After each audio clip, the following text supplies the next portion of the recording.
Very good afternoon all of you. स्वागत है आपका आपके प्लेटफॉर्म सिल्वर इंस्टीट्यूट नागपुर पे, है ना। आज की जो क्लास रहेगी आपकी ये सॉम से रिलेटेड होगी और सॉम के CTQ को हम लोग डिस्कस करेंगे, जहाँ पे सॉम से जो मोस्ट एक्सपेक्टेड क्वेश्चन होंगे उसके बारे में बात करेंगे, है ना, जो CIL में आ सकते हैं और जिसकी आने की संभावना प्रबल है। ओके, सो चलते हैं क्वेश्चन नंबर 1 की ओर। क्या कहता है question number 1? The unit of modulus of elasticity, है ना। मॉडुलस ऑफ इलास्टिसिटी से आप क्या समझते हैं? Young's modulus of elasticity same ही होता है ना। ये होता है linear stress to the linear strain, है ना। Linear stress to the linear strain, आपको पता होगा। एक minute, linear stress to the linear strain. अब बोला है कि इसके यूनिट के सेम किन किन पैरामीटर्स का यूनिट है, किन किन टर्म्स का यूनिट सेम है यंग्स मॉडुलस को लेके, है ना। तो इसका यूनिट पहले देख लो क्या है।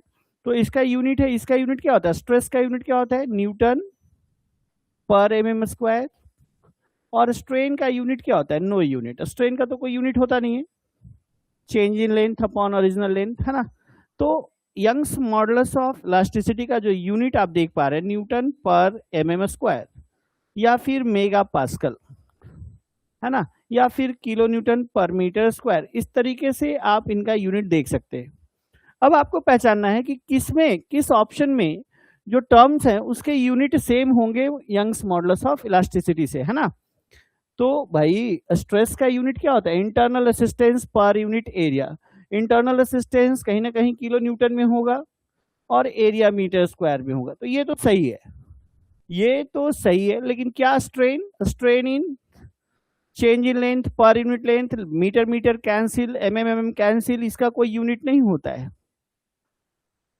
तो ये तो नहीं होने से रहा, क्योंकि सारे टर्म प्रेशर होता है। प्रेशर क्या होता है? External force per unit area, newton या kilo newton per metre square में हो सकता है। तो प्रेशर का भी unit same as Young's modulus of elasticity होगा, लेकिन आपका स्ट्रेन का नहीं हुआ, तो ये नहीं होगा। स्ट्रेस ओके है, फोर्स का सिर्फ तो न्यूटन होगा ना, फोर्स का तो सिर्फ न्यूटन होगा या किलो न्यूटन होगा, पर मीटर स्क्वायर तो होना नहीं है, तो ये भी नहीं होगा। Modulus of rigidity G is equal to shear stress to the shear strain होता है, होता है नहीं होता है? तो इसका भी यूनिट होगा, kilo newton per metre square होगा, लेकिन इसमें फोर्स नहीं है जो यंग्स मॉडुलस ऑफ इलास्टिसिटी का यूनिट होल्ड करता है। स्ट्रेन कभी नहीं होगा यंग्स मॉडुलस ऑफ इलास्टिसिटी का यूनिट, है ना, same. Stress, pressure and modulus of rigidity, okay है sir. Stress, pressure and modulus of rigidity, इन सब का यूनिट क्या होगा? सेम टू सेम होगा। तो बेटर ऑप्शन आपका क्या हुआ यहाँ पे? डी हो चुका है। तो जो बेस्ट ऑप्शन है आपका डी आप ले सकते हैं ना। तो आपको बेसिक टर्म्स क्लियर होने चाहिए। आपके जो जिस एग्जाम की तैयारी कर रहे हो उसके लिए बेसिक टर्म्स क्लियर होना बहुत ही जरूरी है। ओके, तो नेक्स्ट क्वेश्चन आप यहाँ पे देख सकते हैं स्क्रीन पे। नेक्स्ट क्वेश्चन सिंपल क्वेश्चन है, मॉडुलस ऑफ इलास्टिसिटी पूछा गया है स्टील का, माइल्ड स्टील का। माइल्ड स्टील Fe250 ना, ग्रेड जो है, अगर माइल्ड स्टील को रिप्रेजेंट करना है तो Fe250 ग्रेड ऑफ स्टील को माइल्ड स्टील बोलते हैं।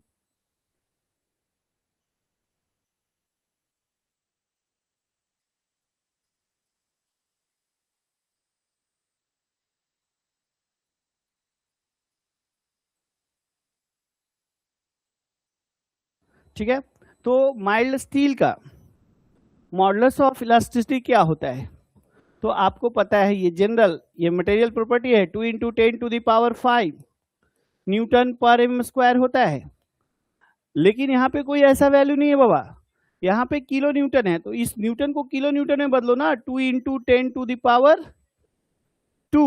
10⁻3 कर दो। अभी भी तो 5 ही लिखे हो, न्यूटन पर एम स्क्वायर। अरे भाई 10⁻3 न्यूटन को क्या बोल सकते हैं? Kilo Newton. सो 200 हो गया, ये क्या हो गया? 200 किलो न्यूटन पर mm स्क्वायर। अब देखिए जो नियरेस्ट ऑप्शन है 10 तो नहीं है, इसका 100 नहीं है, 80 नहीं है, 210 को ही आप टिक करेंगे ना। 200 के जगह पे क्या टिक करना पड़ेगा आपको? 210 10 टिक करना पड़ेगा। सो बेस्ट ऑप्शन ये होगा आपका माइल्ड स्टील का। ये मटेरियल प्रॉपर्टी है not only for mild steel, आपके हाई कार्बन स्टील में भी आपको यंग्स मॉडुलस का वैल्यू सेम ही रहता है। This is one of the material property of steel, है ना। नेक्स्ट क्वेश्चन आपके स्क्रीन पे आ रहा है, modulus of rigidity G. G is defined as the ratio of, आपको पहली बात बेसिक फॉर्म से ये हो रहा है, shear stress to the shear strain। इसका यूनिट आपको पता है किलो न्यूटन पर मीटर और पर mm स्क्वायर हो सकता है, ठीक है। shear strain यंग्स मॉडुलस का रिलेशन भी आप याद रखिएगा, 2g 1 plus mu, 2g 1 plus mu, ये रिलेशन होगा जहां म्यू क्या होगा, Poisson's ratio. Mu is equal to क्या होता है, with negative sign lateral strain to the linear strain। इस तरीके से आपको यहाँ पे देखना होगा, ठीक है। सो बेस्ट ऑप्शन, इतनी बातें हम जानते थे इसके बारे में, लेकिन ये पूछा क्या, modulus of rigidity is defined as the ratio of shear stress to the shear strain, linear stress to the lateral strain नहीं होगा बाबा, lateral strain नहीं, linear strain नहीं, ये तो linear stress to linear strain Young's modulus of elasticity है, लेकिन shear stress to shear strain this is the rigidity modulus, ये आपका rigidity modulus हुआ। सो बेटर ऑप्शन आप डी टिक करके निकलो सर, है ना। आपका जो बेटर ऑप्शन होगा इस क्वेश्चन के लिए वो क्या है, shear stress to the shear strain। along with that आपको इतनी बातें जरूर जाननी है, जब भी कोई shear modulus की बात करे तो इतना बात तो आपके डिक्शनरी में होना चाहिए, अदरवाइज आप कहीं ना कहीं लैग ऑफ इंफॉर्मेशन के साथ है। और अगर आपने प्रिपरेशन को स्ट्रेंथन करना चाहते हैं तो आने वाले लाइव बैचेस पे आप फोकस करेंगे सिल्वर इंस्टीट्यूट के, जहां पे आपके लिए लाइव बैचेस शुरू होने वाले हैं। हर एग्जाम को लेके यहाँ पे बैचेस आपको मिल जाएंगे और क्वालिटी एजुकेशन के लिए जाना जाएगा ये platform. Next question, very good question it is. Question पढ़िए, जब भी आपको क्वेश्चन या एग्जाम देना है सर, तो सबसे पहला जो नियम है, सबसे पहला जो आप ट्रिक अपनाते हैं, सबसे पहला जो आप एग्जाम में देने के लिए जो आप लाइन सेट करते हैं कि आपको सबसे पहले क्वेश्चन पढ़ने होंगे। अगर आप क्वेश्चन हल्के में पढ़ के आंसर देंगे ना तो हमेशा आपके आने वाले मार्क्स कम ही मिलेंगे, उसमें आपको ज्यादा मार्क्स नहीं मिल रहा है। सो बेटर क्या होगा कि आप क्वेश्चन पढ़ो, क्वेश्चन पढ़ने के बाद ही उसके सॉल्यूशन आपको दिखेंगे। अगर आप में कंटेंट है, उसके बारे में जानकारी है, तो ही आप सही आंसर तक जाओगे। डेटा ढूंढ के या फिर हल्के से क्वेश्चन पढ़ के सही आंसर नहीं होगा, आप हमेशा गलती करोगे, क्योंकि एग्जामिनर बहुत चालाक होता है, क्वेश्चन सेटर बहुत चालाक होता है, वो आपके माइंड से रीड करता है। आपको हल्का फुल्का जब पढ़ने का आदत है तो उसके अकॉर्डिंग भी वो ऑप्शन आपको सेट करके रखेगा, जो आप फटाक से टिक करेंगे, आगे बढ़ेंगे, मुस्कुराएंगे। लेकिन जब एग्जाम दे के आएंगे ना और मिलाएंगे ना तो समस्या आपको दिखेगी, ठीक है। Next, when A bar of length L diameter D is rigidly fixed at upper end, जैसे ये बार है sir, this is your bar, यहाँ पे रिजिडली फिक्स है ये और freely hanging at other end, यहाँ पे फ्रीली हैंगिंग है। Then the total elongation produced is equal to, total elongation का वैल्यू क्या होता है, डेल्टा ना, delta is equal to total elongation, delta is equal to क्या होता है, PL अपॉन AE।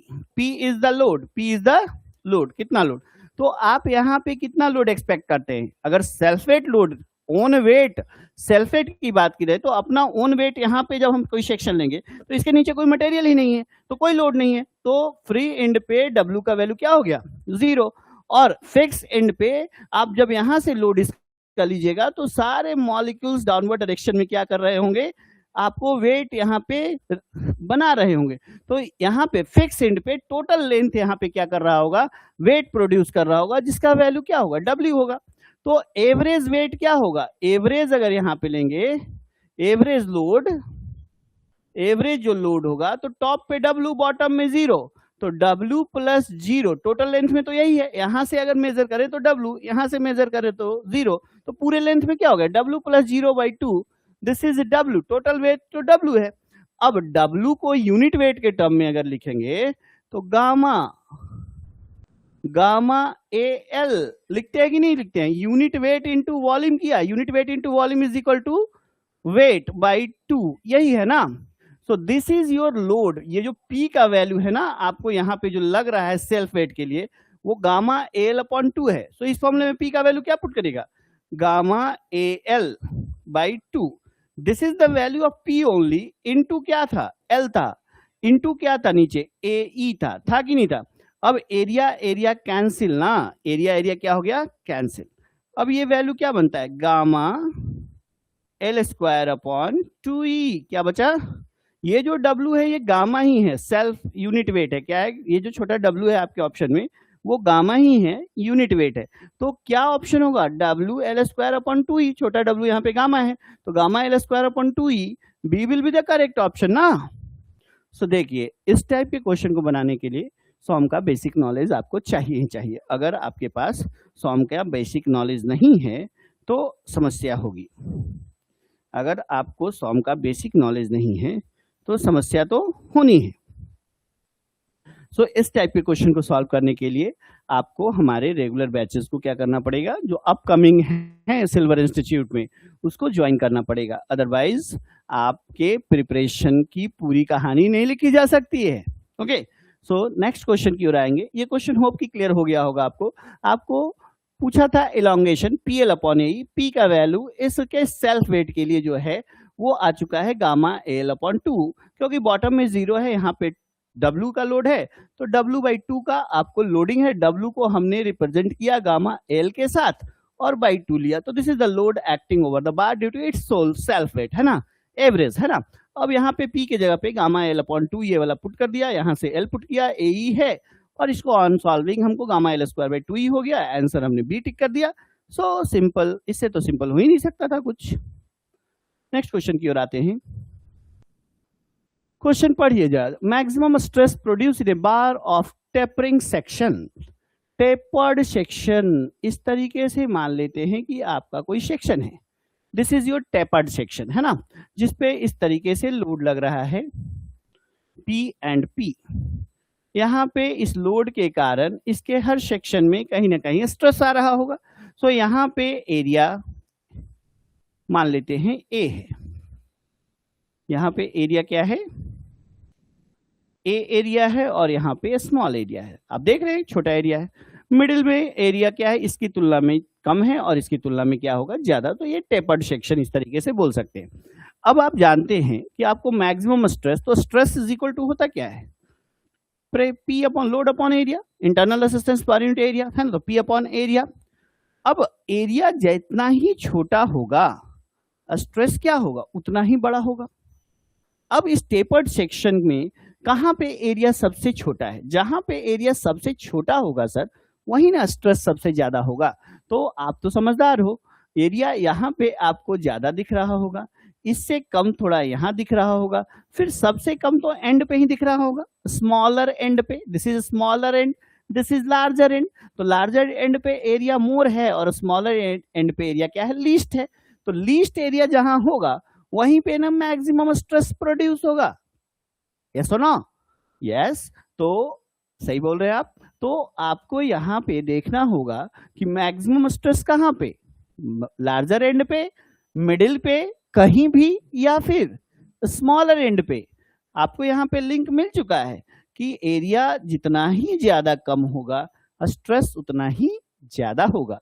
सो आप यहाँ से ऑब्जर्व कर पा रहे होंगे कि स्मॉलर एंड पे एरिया क्या है? सबसे कम है, इसलिए मैक्सिमम स्ट्रेस हमको मिलेगा कहाँ? स्मॉलर एंड पे, क्योंकि इधर भी P है इधर भी P है, लोड तो कांस्टेंट ही है। एरिया के वेरिएशन से स्ट्रेस में वेरिएशन देखा जाएगा, एरिया छोटा होता जाएगा, स्ट्रेस बढ़ता चला जाएगा। सो दिस इज द कहानी of your tapered section. So hope कि आप इस आंसर से एग्री भी करते होंगे और मुस्कुरा भी रहे होंगे। ओके, सो नेक्स्ट क्वेश्चन की ओर आ जाएं। When a bar is subjected to the change of temperature and its deformation is prevented. Question पढ़िए। कोई एक बार है जिसके ऊपर टेम्परेचर चेंज को हमको ऑब्जर्व करना है, जिसमें टेम्परेचर चेंज, लेकिन डिफ्लेक्शन को क्या कर दिया गया? प्रिवेंट कर दिया, ये बार था, हमने डिफ्लेक्शन को क्या कर दिया, प्रिवेंट कर दिया। अब चेंज इन टेम्परेचर,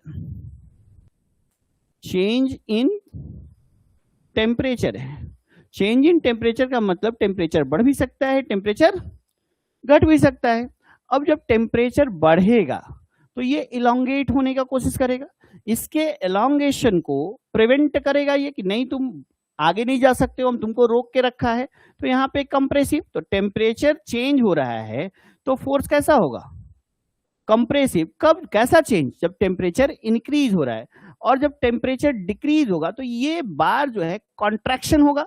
अब इसके कॉन्ट्रैक्शन के कारण ये जो है, जो फिक्स एंड है जो इसको प्रिवेंट कर रहा है, ये क्या करेगा, इसको कहेगा कि नहीं तुम कॉन्ट्रैक्ट नहीं कर सकते, तो इसको पे खिंचाव लाएगा। तो जब टेम्परेचर आप घटाओगे तो प्रेशर, ये फोर्स कैसा लगेगा, टेंसाइल लगेगा कि नहीं लगेगा। तो आपके पास टेंसाइल का भी ऑप्शन है, कॉम्प्रेसिव का भी ऑप्शन है। और टेंसाइल और कॉम्प्रेसिव तो हम तब टिक कर सकते थे ना जब हमको बोलता कि टेम्परेचर बढ़ा रहे हैं चाहे टेम्परेचर घटा रहे, टेम्परेचर बढ़ाएंगे तो फोर्स कॉम्प्रेसिव टाइप का लगेगा, और टेम्परेचर अगर घटाएंगे तो आपका फोर्स क्या लगेगा, टेंसाइल टाइप लगेगा। क्लियर है इस बात को। लेकिन यहाँ पे सिर्फ चेंज बोला, ना बढ़ाने का बोला ना घटाने का लगा, लेकिन ये बोला कि हम इसके डिफॉर्मेशन को प्रिवेंट करेंगे। तो टेम्परेचर चेंज के कारण जो भी स्ट्रेस आएगा, उसके कारण जो भी चेंजेस आने वाले हैं के कारण जो स्ट्रेस होगा वो कैसा, टेम्परेचर के कारण थर्मल स्ट्रेस होगा। तो टेम्परेचर के कारण कैसा स्ट्रेस होगा, थर्मल स्ट्रेस। हाँ, कंप्रेसिव टाइप स्ट्रेस लगता या टेंसाइल टाइप स्ट्रेस लगता तब, कब, जबकि वो बताता कि टेम्परेचर बढ़ रहा है या फिर घट रहा है। लेकिन यहाँ पे ऐसा नहीं बोला, उसने बोला सिर्फ चेंज है, और उस चेंज के कारण कैसा स्ट्रेस डेवलप होगा बाबा, उस चेंज के कारण जो डेवलप होगा वो कैसा स्ट्रेस, थर्मल स्ट्रेस। कैसा स्ट्रेस, थर्मल स्ट्रेस डेवलप होगा। सो ध्यान रखिएगा इस बात को, है ना। बहुत ही मतलब ये है, गुड क्वेश्चन है कि क्वेश्चन पढ़ने से, नहीं तो आप हल्का पढ़िएगा ना तो टेम्परेचर के कारण कभी आपके मन में कंप्रेसिव आ सकता है, कभी टेंसाइल ऐसा आ सकता है, आप गड़बड़ कर बैठेंगे, है ना। टेम्परेचर चेंज के कारण टेंसाइल कंप्रेसिव स्ट्रेस जनरेट होगा, लेकिन टेम्परेचर बताना पड़ेगा कि कब कंप्रेसिव होगा और कब टेंसाइल होगा। टेम्परेचर बढ़ेगा, टेम्परेचर इंक्रीज करोगे तो कंप्रेसिव स्ट्रेस आएगा, कंप्रेसिव स्ट्रेस, और टेम्परेचर अगर घटेगा तो टेंसाइल स्ट्रेस आएगा। लेकिन चेंज इन टेम्परेचर सिर्फ बोल के छोड़ा तो हम उसको क्या बोल सकते हैं कि थर्मल स्ट्रेस तो आएगा ही। अब वो कंप्रेसिव हो सकता था या टेंसाइल, ये डिपेंड करेगा कि टेम्परेचर बढ़ रहा है कि टेम्परेचर घट रहा है। ठीक है मेरी बात। तो होप कि आपको क्लियर हो गया। आपको ऑप्शन क्या हो गया होगा, डी इसका सही मारेंगे आप, है ना। एकदम से आपके एग्जाम पॉइंट ऑफ व्यू से क्वेश्चन सेट किए गए हैं ताकि आपको कोई समस्या ना हो, है ना। सिर्फ जितने सेशंस सिल्वर इंस्टीट्यूट पे चल रहे हैं ना, उसको भी अगर आप फॉलो कर लेना तो आपके CIL का एग्जाम बहुत अच्छा जा सकता है। बस आपको रेगुलरली इसको अटेन करने की जरूरत है। Ratio of lateral strain to the linear strain, जैसे कोई मेंबर है, इस मेंबर के ऊपर हमने लगा दिया क्या, फोर्स।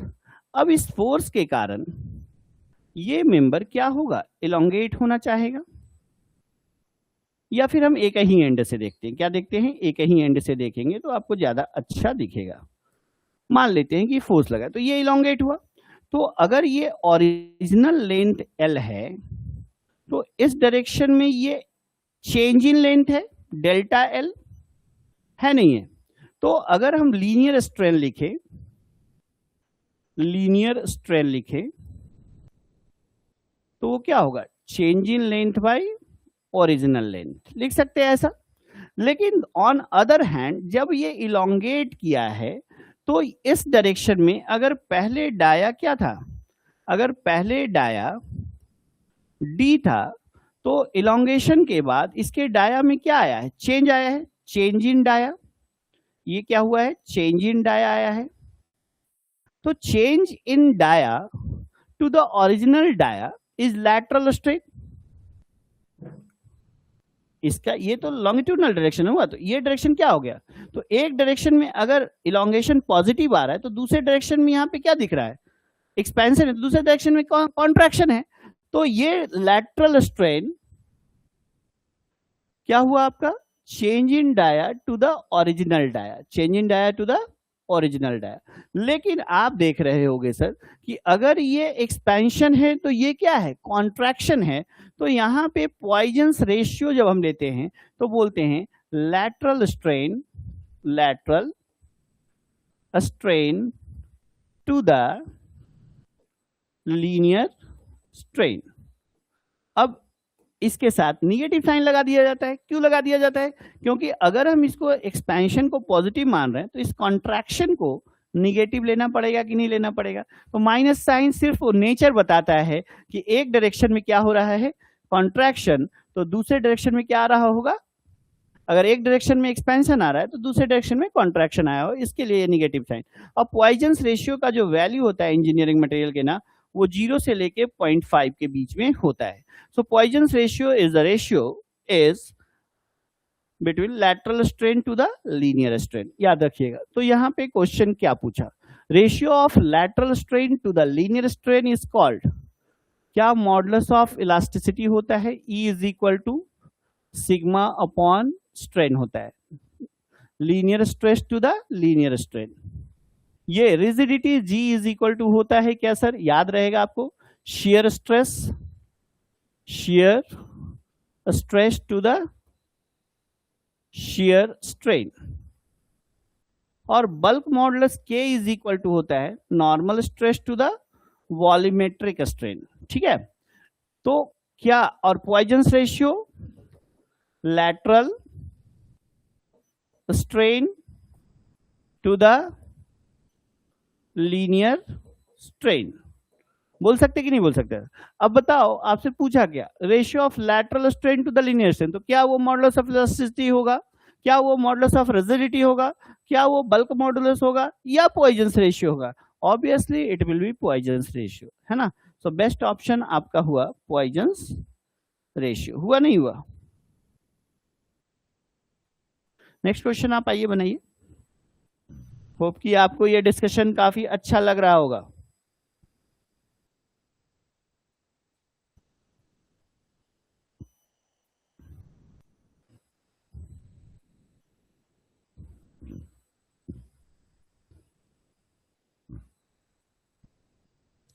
नेक्स्ट, रिलेशनशिप बिटवीन, देखिए आपके पास जो इलास्टिक कांस्टेंट है वो है E, G, K and mu, यही है ना। इस चार इलास्टिक कांस्टेंट में ये वाला और ये वाला इंडिपेंडेंट है, और रिजिडिटी, मॉडुलस ऑफ रिजिडिटी जिसको शियर मॉडुलस भी बोलेंगे आप, और बल्क मॉडुलस, ये दोनों इन दोनों पे डिपेंड करता है। So this are dependent and this two are independent. So Young's modulus and sorry नहीं क्या बोलते हैं, हाँ, ये Young's modulus and Poisson's ratio are independent parameters, है ना। तो this two are independent property, है ना, and this two property depends upon the Young's modulus and Poisson's ratio. अगर हम रिलेशन देखें तो E इज इक्वल टू होता है 2G 1 प्लस म्यू, होता है नहीं होता है। इसके बाद E इज इक्वल टू आप लिखते हैं तो 3K 1 माइनस 2 म्यू देखे होंगे। E इज इक्वल टू आप लिख सकते हैं तो 3kg 9kg, क्या बोलेंगे 9kg 3K plus 9kg 3K plus G। इस टाइप से आपको रिलेशंस याद होने चाहिए, तो ऑब्जेक्टिव क्वेश्चन बनाने में बहुत मजा भी आता है। अगर रिलेशंस याद नहीं है तो बहुत टेंशन होगा, कहाँ प्लस होगा कहाँ माइनस होगा।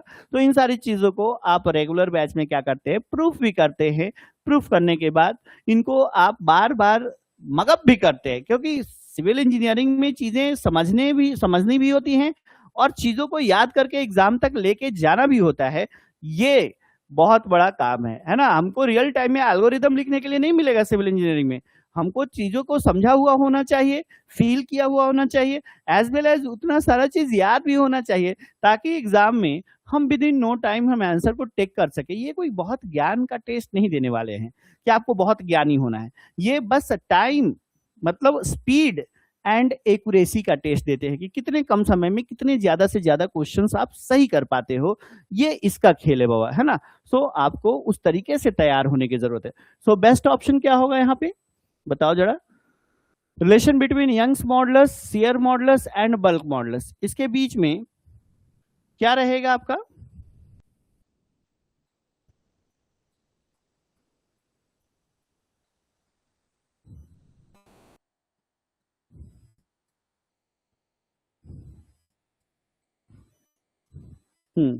क्या आंसर होना है? ये जो सी है ना वो जी है, ये सी जो है वो क्या है? जी है। तो 9 kg 3k plus G, C will be the correct option ना। सी आपका क्या है? सबसे सही जवाब है। C here is the correct option. Next question आपका, ये सब याद रखिएगा। नेक्स्ट क्वेश्चन आपको ढूंढना है which of the following statement is wrong. Wrong के अकॉर्डिंग पढ़िए जरा इसको। Which of the following statement is wrong, इन सब में रॉन्ग कौन है? रॉन्ग स्टेटमेंट कौन है? The deformation of the bar per unit length in the direction of force is called linear strain. जैसे ये बार है, अगर इसके डिफॉर्मेशन को हम देखें, यहां पे अगर एक कोई लोड लगा दिया तो इसका डिफॉर्मेशन कुछ ऐसे हो सकता है कि नहीं? तो ये जो डिफॉर्मेशन है, चेंज इन लेंथ है ना, पर यूनिट लेंथ डिफॉर्मेशन, ये क्या है? ये इनिशियल लेंथ था। तो लीनियर स्ट्रेन क्या होता है? Linear strain is equal to deformation in the direction of force to the initial length. तो change in length per unit length in the direction of force is called linear strain.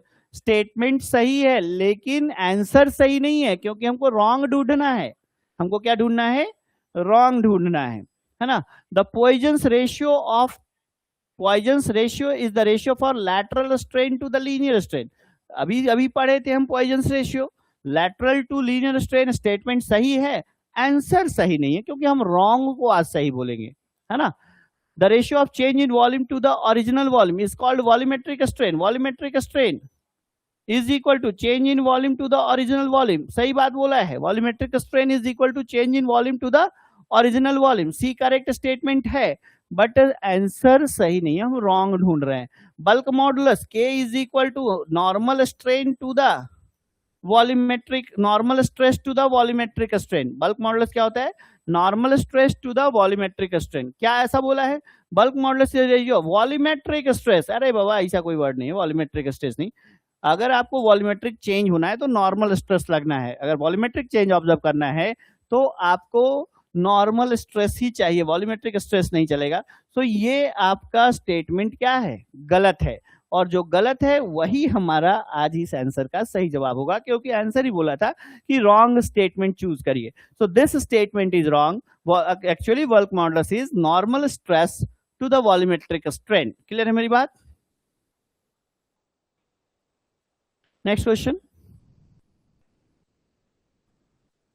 a body is subjected to direct tensile stress 300 MPa, है ना, in one plane and accompanied by a simple shear। उसी plane पे एक shear भी लग रहा है। तो मान लेते हैं सिग्मा x आपका है 300, टाउ एक्स वाई जो है वो आपका है 200 MPa में है। So maximum normal stress sigma 1 का वैल्यू क्या होगा? Sigma x plus sigma Y by 2 plus root under sigma x minus sigma Y by 2 का whole square plus tau X Y का whole square. This will be the equation to find out maximum normal stress over the plane. उस plane के ऊपर जब normal stress लग रहा है sigma x और शियर लग रहा है टाउ एक्स वाई, तो मैक्सिमम नॉर्मल स्ट्रेस कितना लगेगा? फॉर्मूला ये होगा, सिग्मा वाई नहीं दिया हुआ है, मान लेंगे 0। तो सिग्मा वाई नहीं दिया हुआ है, मान लिया 0, मान लिया 0। अब इसको सॉल्व करना होगा। तो इसको सिग्मा एक्स कितना है 300 अपॉन 2 प्लस रूट अंडर, इतना कैलकुलेशन करने भी आना चाहिए, 300 बाई 2 का square plus tau x by 200 का स्क्वायर। ये वैल्यू हुआ 150 प्लस रूट अंडर 150 का स्क्वायर कितना होगा भाई? 22500 प्लस इसका स्क्वायर कितना होगा? 40,000। सो ऑन सॉल्विंग इसको अगर 150 लिखें तो ये 62,000 हो गया है ना, 6 टू, तो ये हो गया 250। ये कितना हो जाएगा, इन दोनों को रूट निकालेंगे 250, ये वैल्यू आ रहा होगा 400 एमपीए। भाई ऐसा नहीं है, ऐसा नहीं है, ऐसा नहीं है, number 400 will be the correct option. ये 400 इसका सही जवाब होगा। क्लियर है मेरी बात? मैकेनिकल वालों के लिए भी ये सेशन जरूरी है और सिविल वालों के लिए भी जरूरी है, दोनों के लिए ये पेपर कॉमन है। जो मैकेनिकल एस्पिरेंट्स भी इसको ध्यान से देखे और सिविल एस्पिरेंट्स भी इसको क्या करे, ध्यान से देखे, ये दोनों के लिए इक्वली इंपॉर्टेंट है। तो इस टाइप के क्वेश्चन को बनाने के लिए भाई मेरे लिए जरूरी क्या है कि हम कुछ बेसिक फार्मूले एकदम मुंह पे रखें। अगर नहीं रहेगा, फार्मूले के लिए भीख मांगते रहोगे एग्जामिनेशन हॉल में, टाइम निकल जाएगा। इसलिए विद इन नो टाइम फार्मूले मतलब याद ना करना पड़े, उस लेवल का प्रैक्टिस करना होगा। क्लियर है मेरी बात? Next,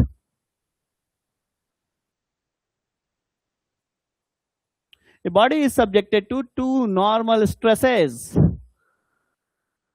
tensile and compressive, acting perpendicular to each other. मान लेते हैं सिग्मा 120 है टेंसाइल, तो ये पॉजिटिव, तो सिग्मा 2 परपेंडिकुलर प्लेन पे लग रहा होगा, वो 10 कंप्रेसिव है, तो इसको -10 लिखेंगे ना। आपको पूछा टाउ मैक्स, फार्मूला याद रहना चाहिए माइकल। अगर फार्मूला याद नहीं है ना तो कोई तुमको बचा नहीं सकता है।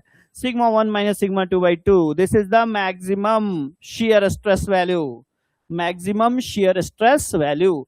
अब ये वैल्यू अगर टाउ मैक्स है तो आप इसको निकाल सकते हैं, 20 लिखिए, माइनस सिग्मा 2 -10 है, -10 है, बाई 2 करोगे, ये 15 आना चाहिए। क्या आना चाहिए?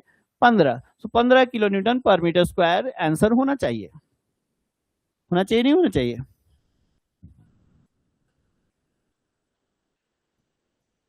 क्लियर है मेरी बात?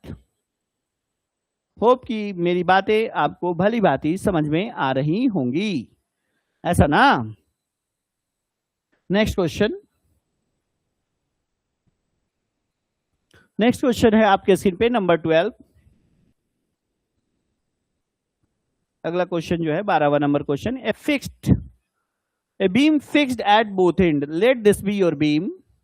और इसको बोला है fixed at both end, beam जो है दोनों एंड पे फिक्स है, इनकास्टर्ड है। क्या है? इनकास्टर। तो अगर कोई बीम दोनों एंड पे फिक्स कर दिया गया तो उसको क्या बोलिएगा साहब? देखिए इजी पिकिंग था ना, फिक्स्ड बीम या इनकास्टर्ड बीम बोलते हैं।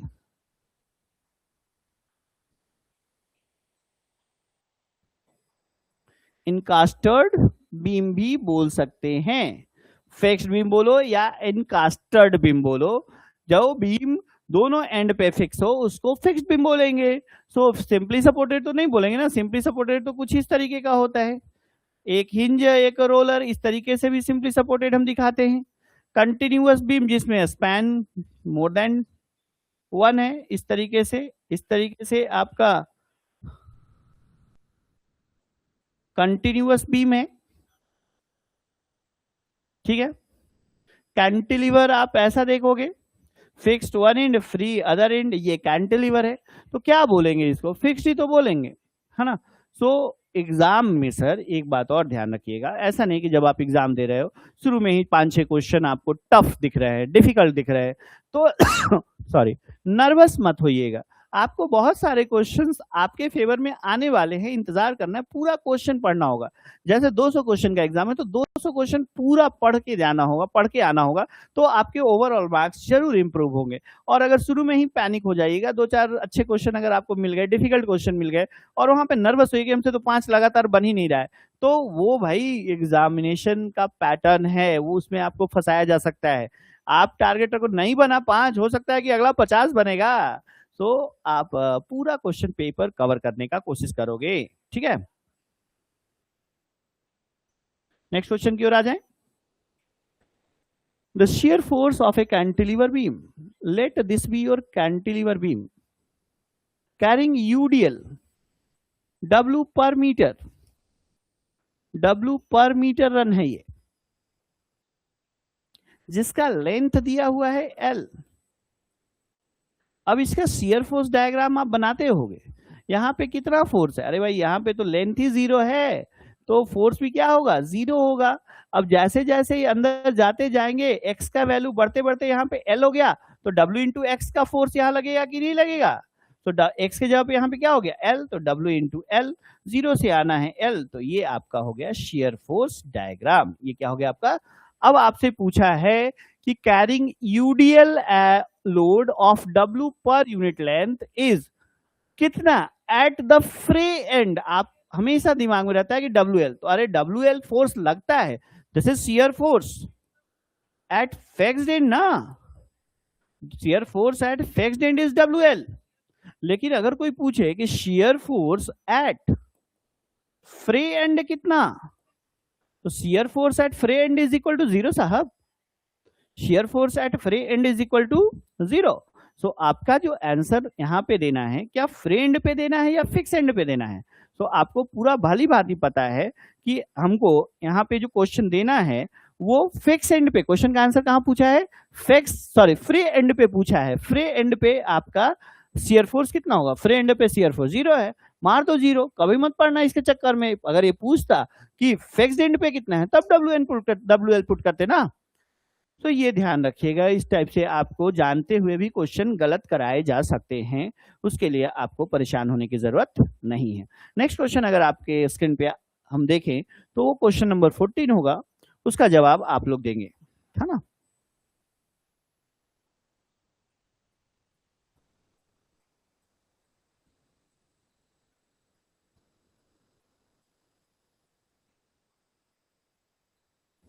ये क्वेश्चन क्या है, shear force diagram of a cantilever beam. Shear force diagram of a फिर से कैंटिलीवर की बात हो रही है, फिर से उसके शियर फोर्स डायग्राम की बात हो रही है। तो अभी तो इसका शियर फोर्स डायग्राम पढ़े थे, W पर मीटर रन, जिसका लेंथ कितना है L है भाई। तो इसके लिए शियर फोर्स डायग्राम क्या था, यहाँ पे 0 था, यहाँ पे WL था। तो आपको ये नहीं पूछा है कि कितना वैल्यू है शियर फोर्स का, this is shear force diagram ना, तो कितना वैल्यू है शियर फोर्स का ये नहीं पूछ रहा है। आपको पूछा है कि शियर फोर्स डायग्राम है कैसा, क्या ये आइसोसेलेस ट्रायंगल है, क्या ये इक्विलैटरल ट्रायंगल है, क्या ये रेक्टेंगल है, या क्या ये राइट एंगल ट्रायंगल है। तो आप क्या देख पा रहे हो साहब, this will be a right angle triangle. So better and best option is option number A, right angle triangle. कोई नहीं रोक सकता है आपको, ध्यान रखिएगा इस बात को, है ना। अगर आपका डिस्कशन प्रॉपर तरीके से हुआ है तो इस टाइप के क्वेश्चन में आपको कभी कंफ्यूजन नहीं होगा, आप सारी बातों को बहुत अच्छे से समझ रहे हैं और समझने का कोशिश कर रहे हैं ना।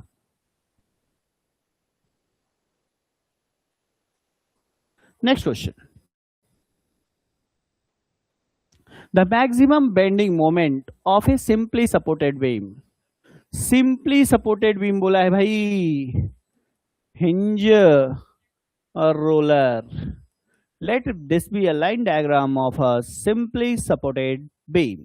अब सिंपली सपोर्टेड बीम में कैसा लोडिंग है, carrying a point load W at the centre, this is the centre and this is the point load. अब इसका बोला है कि मैक्सिमम बेंडिंग मोमेंट, तो पहले रिएक्शन निकालो, ये सिमेट्री है, W इधर है तो इसका रिएक्शन कितना होगा W/2, और ये इधर कौन कितना लेगा W/2, आधा इसको दे दिया आधा इसको दे दिया। अब यहाँ पे जो बेंडिंग मोमेंट होगा तो कितना होगा बताओ, इस लाइन पे ही निकालो।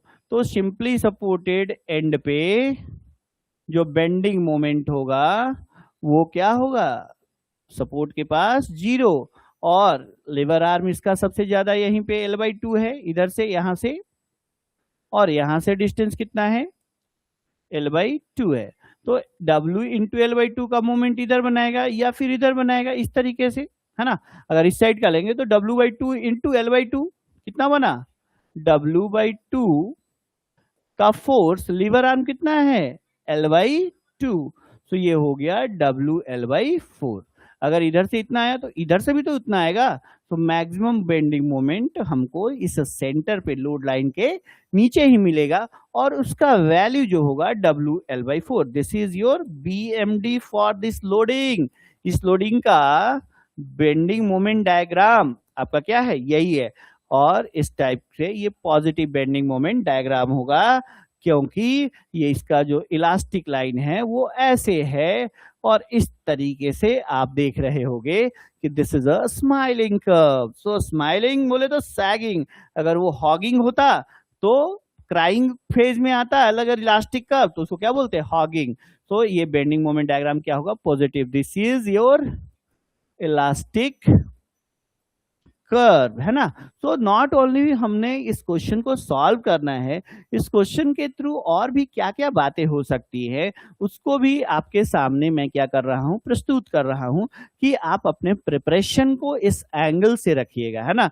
नॉट कि वन क्वेश्चन सॉल्व कर लेने से यही क्वेश्चन एकदम से डिट्टो आएगा, कोई जरूरी नहीं है। लेकिन इस क्वेश्चन को सॉल्व करते हुए हम इसके कैरेक्टर में और क्या क्या जुड़ सकते हैं वो सारी बातें आपको क्या करते हैं, कवर करके आपको सीटीक्यू को ज्यादा इफेक्टिव बना रहे हैं ना, ताकि कॉन्सेप्ट थ्रू क्वेश्चन जाए, नॉट सिर्फ क्वेश्चन आंसर जाए। कॉन्सेप्ट थ्रू क्वेश्चन का मतलब होता है कि नॉट ओनली द क्वेश्चन से रिलेटेड और क्या वेरिएशन हो सकते हैं उसके लेके, है ना, हम इसको सॉल्व करें। तो बेटर ऑप्शन क्या होगा, WL/4, A will be the correct option. Clear है मेरी बात। नेक्स्ट क्वेश्चन 16 नंबर क्वेश्चन है, फिर वही क्वेश्चन है, सिंपली सपोर्टेड बीम है। ये आपका सिंपली सपोर्टेड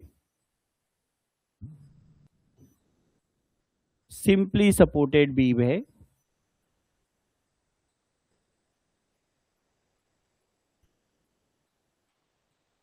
लोडेड है सेंटर पे। बेंडिंग मोमेंट डायग्राम अभी आपने देखा इस तरीके से, सिमेट्री है क्या, बेंडिंग मोमेंट, और इसका वैल्यू क्या था, WL/4, ये डिस्टेंस L/2, ये डिस्टेंस L/2, मतलब सेंटर पे, है ना। WL/4 मैक्सिमम मिल रहा है, बीम के सेंटर पे आपको WL/4 का मैक्सिमम बेंडिंग मोमेंट बन रहा है। अब इसको बोला है कि कैसा है, क्या ये रेक्टेंगल है ना, रेक्टेंगल तो नहीं दिख रहा है आपको, दिख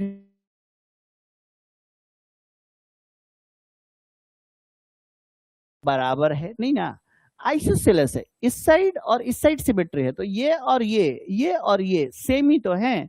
तो आपको दो, आपका क्या है, साइड क्या है, अगर इसको एक ट्रायंगल मान रहे हैं तो इसके दो साइड क्या होंगे, सेम होंगे, आइसोसेलेस ट्रायंगल होगा। क्या होगा, राइट एंगल तो नहीं है, ये राइट एंगल ट्रायंगल कैसा होता है जी, इस तरीके से ना, तो ये राइट एंगल नहीं है, ये आइसोसेलेस ट्रायंगल है जिसके दो साइड्स क्या है, आपस में बराबर है। So better and best option is your B, an isosceles triangle.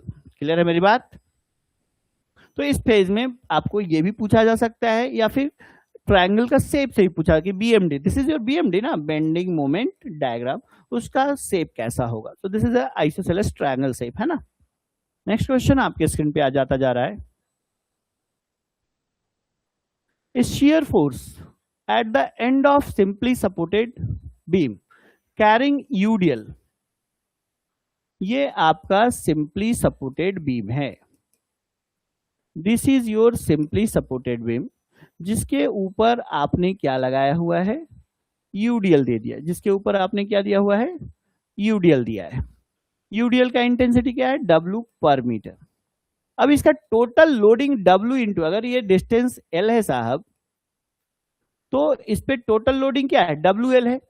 तो WL टोटल लोड है, तो यहां पे रिएक्शन क्या होगा, WL/2 आधा, और यहाँ पे WL/2 आधा। अरे भाई सिमेट्री है, आधा ये वाला ले लिया, आधा ये वाला, टोटल कितना था, W इंटू L का टोटल लोडिंग था, जो आधा यहाँ बट गया, आधा यहाँ बट गया। इसी चीज को बनाने के लिए आप इक्विलिब्रियम इक्वेशन यूज करते हैं, कॉम्पैटिबिलिटी कंडीशन यूज करते हैं। तो उस एंगल से अगर जाएंगे तो summation of forces in by direction 0, हम तो ऐसे लिख दिए। अगर आप बहुत स्मार्ट हो तो ऐसे लिखना है, लेकिन अगर आप जिद्दी हो कि नहीं हम बना के लिखेंगे तो समेशन ऑफ A/0। तो भाई यहाँ पे मत जानो कि हमको, हम तो बता दिया, आपको नहीं जानना है तो यहाँ पे रिएक्शन, अगर ये पॉइंट ये है, ये पॉइंट बी है, तो ये RA रिएक्शन लग रहा है, ये RB रिएक्शन लग रहा है। तो हम यहाँ पे लिख रहे हैं summation of F Y equals to 0, मतलब R A plus upward force बराबर डाउनवर्ड फोर्स होगा, डब्ल्यू एल होगा कि नहीं, इक्वेशन नंबर 1, इक्वेशन नंबर 1 हो गया, R A plus R B is equal to W into L. दूसरा कॉम्पैटिबिलिटी, कोई भी एंड पे सिंपली सपोर्ट है तो मोमेंट अबाउट पॉइंट ए 0 होगा, तो क्या लिखोगे यहाँ पे मोमेंट लो, R B into L is equal to, ये टोटल लोड कितना है डब्ल्यू इंटू एल जो यहाँ सेंटर पे, अगर हम इसका देखें तो ये लग रहा है डब्ल्यू एल सेंटर पे कितना के लिए मोमेंट बनाएगा, डब्ल्यू एल मोमेंट बनाएगा एल बाई 2 के लिए, तो L L get cancel, R B कितना हो गया W L by 2, W L by 2 यहां पुट कर दो तो आपको आर ए मिल जाएगा, W L minus R by घट गया, आर बाई नहीं है आर बी है, क्या है भाई आर बी था, है ना, तो डब्ल्यू एल माइनस ये जाएगा आर बी कितना हुआ है डब्ल्यू एल बाई 2, तो डब्ल्यू एल में से डब्ल्यू एल बाई 2 जाएगा, बचेगा डब्ल्यू एल बाई 2, तो हमने पहले ही बोला था कि आर ए कितना होगा W L by 2 and this is W L by 2, आधा आधा बट गया, ये पूरा डब्ल्यू एल है, आधा इधर बढ़ जाएगा आधा इधर बढ़ जाएगा, तो इतना काम करने से आप क्या कर सकते हैं, अपने आप को बचा सकते हैं, अगर आपका कैलकुलेशन और समझदारी बेटर है ना, अगर आपके कैलकुलेशन और आपकी समझदारी आपकी अंडरस्टैंडिंग बेटर है, आप फिगर को देख के समझते हैं कि लोड कैसे कैसे जाएगा, तो ये चीजें डायरेक्ट लिखी जा सकती है respective of this two condition, जिससे थ्रू हम भी को वही रिजल्ट मिलना है जो हम डायरेक्ट लिखते हैं ना। अब यहाँ पे पूछा है कि इसका शेयर फोर्स क्या होगा, भाई मेरे शेयर फोर्स डायग्राम बना लो इसका, इधर है upward force, right side upward negative आ जाओ, डब्ल्यू एल बाई 2, इधर है अपवर्ड, तो इधर अगर राइट साइड अपवर्ड निगेटिव की हो तो left side upward positive W L by 2 करना, और ये यूडीएल है तो लीनियर वेरिएशन ऐसे आएगा, आएगा नहीं आएगा, तो कुल मिला के ये आपका शेयर फोर्स डायग्राम हो गया, this is your shear force diagram, यहाँ पे वैल्यू डब्ल्यू एल बाई 2, यहाँ भी वैल्यू डब्ल्यू एल बाई 2, यहाँ पे 0 होगा। अब पूछा है shear force at the end of simply supported beam, and मतलब ये हो सकता है या फिर ये हो सकता है, carrying UDL load W per metre length is 0 at both end, क्या 0 यहाँ दिख रहा है आपको, नहीं, डब्ल्यू एल बाई 2 दिख रहा है, W L at 1 in W at है ना, डब्ल्यू एल नहीं दिख रहा है, डब्ल्यू एल बाई 2 दिख रहा है, कितना दिख रहा है डब्ल्यू एल बाई 2 दिख रहा है, ये भी सही नहीं है, W L by 2 at 1 and and WL by 2 at other end, WL by 2 at one end and WL by 2 at other end, ये आंसर सही है। WL स्क्वायर का तो फंक्शन नहीं है भाई, WL स्क्वायर तो नहीं है, तो ये गलत हो गया, सो आंसर सी हो गया। तो इसको इतना समय देके आप सॉल्व नहीं करेंगे, चूंकि हम आपको बता रहे थे, हम आपको फील करा रहे थे, तो हमको इतना समय लग गया, आपको लगना नहीं चाहिए, आपको भी इतना ही लगना चाहिए क्या, नहीं। Next, a simply supported beam with a gradually varying load form 0 at B, this is your B है ना, and W per meter length at A shown in figure, यहाँ पे W per meter से शुरू हो रहा है और इस तरीके से 0 तक वैरी कर रहा है, this is a UVL case, ये क्या है यूनिफॉर्मली वैरिंग लोड है, इस पूरे लोडिंग का जो एरिया होगा वही आपका टोटल लोड होगा, तो टोटल लोड कितना होगा, इसका एरिया कितना होगा W इंटू एल 1/2, यही ना, तो W L/2 जो लोड टोटल लगने वाला है इसके सेंट्रॉइड पे लगना है, ट्रायंगुलर के सेंट्रॉइड पे, ये आपका क्या है रिएक्शन है, ये आपका क्या है रिएक्शन है sir, this is your reactions, इस रिएक्शन पे और इस बीम पे आपको लगा हुआ था एक यूवीएल, यूवीएल का टोटल लोड यूवीएल के एरिया से निकाले, ट्रायंगल का एरिया होता है half into base into height, तो हाफ हो गया, बेस आपका एल है और हाइट क्या है डब्ल्यू है, तो डब्ल्यू एल बाई 2 का टोटल लोड है, तो ये यूवीएल का टोटल लोड क्या है डब्ल्यू एल बाई 2, जो इस सेंटर ऑफ ट्रायंगल पे लगेगा, तो सेंट्रॉइड ऑफ ट्रायंगल इस साइड से कितना होता है 2L/3 होता है नहीं होता है, और इधर से कितना होगा L/3। अब आपसे पूछा है शियर फोर्स एट बी, भाई मेरे शियर फोर्स एट बी जब निकालना होगा तो पहले आप रिएक्शन निकाल लो ना कि आर ए कितना होगा और आर बी कितना होगा, तो भाई आप निकालने के पहले ये सोच लो शॉर्टकट से जाओगे कि फिर वही F/0 और मोमेंट लेते रहोगे। शॉर्टकट से जाना है तो क्या करना है, तो अगर आप RA निकाल रहे हो, क्या निकाल रहे हो, तो टोटल लोड जो भी है लिख लो। टोटल लोड कितना है, WL/2 टोटल लोड है। अब यहाँ पे अगर निकाल रहे हो तो इस साइड का डिस्टेंस लेना, तो इस साइड का डिस्टेंस कितना है, 2L/3। हम इस पे निकाल रहे हैं तो ये टोटल लोड के कारण ही ये फोर्स इस पे आएगा, कितना आ रहा है, इस लोड के कारण इतना यहाँ पे कितना आ रहा है, तो WL/2 के कारण अगर निकालना है कि हमको यहाँ पे कितना फोर्स आ रहा है, तो ये लोड तो लिखेंगे और इधर का डिस्टेंस लिखो और डिवाइडेड बाई टोटल डिस्टेंस लिख लेना है ना। सो ये वैल्यू कितना हो जाएगा, 2 से 2 कैंसिल, L से L कैंसिल, बचा क्या, WL/3। कितना बचा, WL/3। दूसरी बात, अगर हम RB निकालने आते हैं, उधर से नहीं निकाला, RB निकालने आते हैं, तो RB इस लोडिंग के कारण यहाँ पे कितना आएगा, तो लोडिंग कितना है, WL/2, यही है ना। और इधर अगर निकाल रहे हो फोर्स तो इधर का डिस्टेंस लेना, ये वाला, तो इधर डिस्टेंस कितना है, L/3 upon total length L, L cancel, ये बचा कितना, WL/6। अरे WL/3 WL/6 जोड़ोगे तो टोटल WL/2 ही आएगा, है ना। अब आपको पूछा क्या, शियर फोर्स एट B, तो ये रिएक्शन इन शियर फोर्स होगा B पे, ये रिएक्शन इन शियर फोर्स होगा एट B पे। तो भाई मेरे जरा इसको देख लीजिए, B पे रिएक्शन कितना है, WL/6। तो आपका आंसर क्या हुआ, B पे जो शियर फोर्स है इज इक्वल टू, ये है आपका शियर फोर्स एट B। ये वैल्यू क्या है, shear force eight A। Clear है मेरी बात। सो आपका आंसर A हो जाएगा, आपका आंसर क्या हो जाएगा, A हो जाएगा। होप कि आपको समझ में आया होगा, आपको भली बात ही समझ में आया होगा, है ना। और नहीं आपको मन बता RA plus RB is equal to WL/2 एक इक्वेशन बनाना, इस पे आपको मोमेंट जीरो करके इससे मोमेंट लेके आप सॉल्व करके RB निकाल सकते हो। RB का वैल्यू इक्वेशन नंबर 1 पे लिख के आप RA निकाल सकते हो, ये आपका डिपेंडेंसी है। हम लोग बड़े आराम से क्या कर लेंगे, अगर इस ट्रिक को समझते हैं तो बड़े आराम से क्या कर लोगे, इस क्वेश्चन को सॉल्व कर दोगे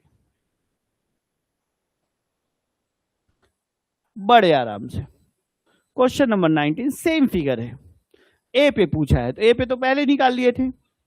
अगर ए पे पूछा है कि ए पे रिएक्शन कितना होगा, दिस इज RA, तो RA निकालना है, यहाँ पे लोडिंग कितना होगा, तो भाई इसका एरिया निकाल लेना, इस बीम के ऊपर जो UVL है उसका एरिया निकाल लो तुम। तो एरिया कितना होगा, ट्रायंगल का area half into base into height, height है W और बेस L है, तो टोटल जो लोड है वो है WL/2, यहां से लग रहा है WL/2। अब इस पे कितना फोर्स आएगा, तो इसके कारण ही ना इस पे फोर्स आएगा, लोडिंग के कारण ही ना, तो RA निकालो। तो फिर से देख लो एक बार रिवाइज, इस लोडिंग का इफेक्ट, तो किस लोडिंग का इफेक्ट यहाँ लेना है, WL/2 का, तो यहाँ पे निकाल रहे हैं, तो इससे ये डिस्टेंस लेना है, ये डिस्टेंस, तो ये डिस्टेंस सेंटर से कितना होता है, 2L/3, तो इस पे लिख दो 2L/3 divided by total length लिख लो, L get cancel, 2 get cancel, WL/3। Better option is WL/3, B will be the correct option. समझ में आया, समझ में आ रहा है बात। नेक्स्ट क्वेश्चन आपका लास्ट क्वेश्चन आज के सेशन का है, the point of contraflexure is the point where shear force. Point of contraflexure जो है होता है, क्या होता है, जैसे हम आपको आज पॉइंट ऑफ इन्फ्लेक्शन और पॉइंट ऑफ कंट्राफ्लेक्शन के बारे में बताते हैं, है ना। सो मान लेते हैं कि एक सिंपली सपोर्टेड बीम है, this is your simply supported beam and this is your concentrated moment at the centre. भाई इसका जो बेंडिंग मोमेंट डायग्राम बनाओगे तो यहाँ तो सिंपली सपोर्टेड है तो जीरो होगा, लेकिन कंसंट्रेटेड मोमेंट के कारण आपको यहाँ पे जो रिएक्शन देगा वो कपल जनरेट करेगा। तो ये ऐसे ऐसे घूम रहा है, कैसे कैसे घूम रहा है, ऐसे ऐसे घूम रहा है, तो हमको ऐसे घुमाने के लिए इसको इस तरीके से रेसिस्ट करने की जरूरत है। ये क्या हो गया, ऐसे घूम रहा है, ये कपल कैसे जनरेट होगा, इस तरीके से, है ना। तो इसका जो बेंडिंग मोमेंट डायग्राम बनाएंगे तो हमारा बेंडिंग मोमेंट डायग्राम कुछ ऐसे आएगा, ठीक है। अब यहाँ पे M/2 ऊपर m/2 नीचे, अब है ना, यहाँ 0 और यहाँ 0। This is your BMD for this figure, है ना। हम यहाँ पे BMD कैसे बनाए हैं इसको बहुत एलैबोरेट नहीं कर रहे, लेकिन इसका BMD ये होगा। हम यहाँ पे आपको सिर्फ इस पॉइंट पे लाना चाहते हैं, कंट्राफ्लेक्शन का मतलब क्या समझते हैं और इन्फ्लेक्शन का मतलब क्या समझते हैं। So point of contraflexure where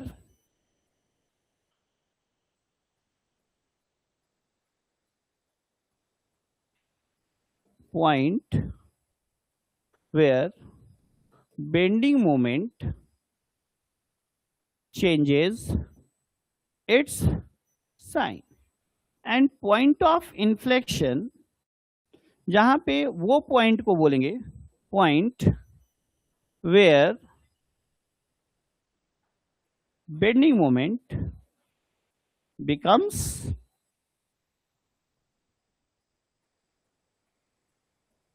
ठीक है। अब देखो यहां पे बेंडिंग मोमेंट 0 है तो इसको पॉइंट ऑफ इन्फ्लेक्शन बोलेंगे, बेंडिंग मोमेंट 0 है तो पॉइंट ऑफ इन्फ्लेक्शन ही बोलेंगे। अब यहां पे देखो, यहां पे प्लस है और अगर ये माइनस है ना, तो यहां पे देखना जब प्लस से माइनस हो रहा है, जब प्लस से माइनस की हो जा रहा है तो यहां पे बेंडिंग मोमेंट 0 हुआ कि नहीं। सो ये पॉइंट ऑफ इन्फ्लेक्शन भी हुआ, है ना। जब बेंडिंग मोमेंट अपना साइन चेंज करेगा तो 0 पे तो आएगा ही, निगेटिव से पॉजिटिव आएगा या पॉजिटिव से निगेटिव जाएगा, तो बेंडिंग मोमेंट क्या होगा, 0 तो होगा ही। अब बेंडिंग मोमेंट जब 0 हो चुका है तो इसको हम पॉइंट ऑफ इन्फ्लेक्शन भी बोल सकते हैं, और पैरेलली साइन चेंज तो हो ही रहा है इस पॉइंट के अबाउट, तो इसको पॉइंट ऑफ कंट्राफ्लेक्शन भी बोल सकते हैं। अब यहाँ पे हम आपको दिखाना चाहेंगे कि भाई सारे point of inflection point of contraflexure नहीं होते, लेकिन जो पॉइंट कंट्राफ्लेक्शन होगा, साइन चेंज करेगा, वो पॉइंट ऑफ इन्फ्लेक्शन भी होगा। मतलब all the POCs, all the point of contraflexures will be the point of inflection, क्योंकि साइन चेंज करने के दौरान वो 0 होता है, और 0 पॉइंट बेंडिंग मोमेंट पॉइंट को इन्फ्लेक्शन पॉइंट भी बोलते हैं। लेकिन नॉट नेसेसरी कि all the inflection points will be the point of contraflexure. So vice versa is not true. All the point of contraflexure will be the point of inflection, but vice versa is not true, क्योंकि all the point of inflection need not be point of contraflexure. So hope कि आपको इस बात को better understanding आया होगा, आज आपको इन दोनों पॉइंट्स पे बेटर क्लैरिटी मिला होगा। सो पॉइंट ऑफ कंट्राफ्लेक्शन जो point, shear force changes sign नहीं, बेंडिंग मोमेंट चेंजेस साइन, सही बोला, शियर फोर्स मैक्सिमम नहीं, बेंडिंग मोमेंट मैक्सिमम नहीं, so bending moment changes sign B will be the correct option. Hope कि आपको आज का डिस्कशन काफी पसंद आया होगा, और आगे भी हम इस तरीके से आपके लिए लेक्चर्स लेके आते रहेंगे और आपका प्रिपरेशन का लेवल इंप्रूव करते रहेंगे, और ये इंस्टीट्यूट सिल्वर इंस्टीट्यूट जाना जाएगा अपने क्वालिटी एजुकेशन और ढेर सारे मोटिवेशन के लिए। थैंक यू वेरी मच, फिर मिलेंगे अगले सेशन में।